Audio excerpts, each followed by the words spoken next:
Andam na ang Davao City Transport and Traffic Management Office kuno galing magsugod na ang operasyon sa Davao Interim Bus Service karong bulan na sa Nobyembre. Sumala ni Dionisio Abude ang hepe sa Davao City TMO sa pagbanubay sa GMA Superradyo Davao sa karon ginahan-ay pa nila ang parking area sa mga bus kay huot na ang Davao City Overland Transport Terminal o posibleng musamot kini tungod sa mga dugang bus unit. Tungod ini girekomenda sa opisina nga temporaryong hibuong parking area ang bakanteng luna sa Davao Coastal Road.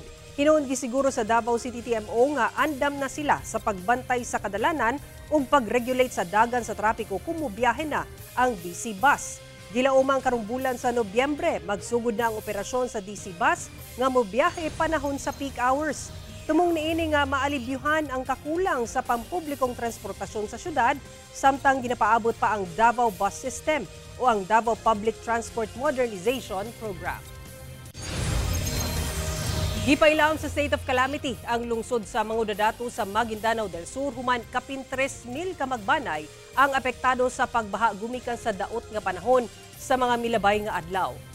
Sa gipagulang Sangguniang Bayan Resolution Series of 2005 sa LGU sa Mangudadato, Maguindanao del Sur, formal na nga gideklara ang state of calamity sa tibuok lungsod adlaw Martes.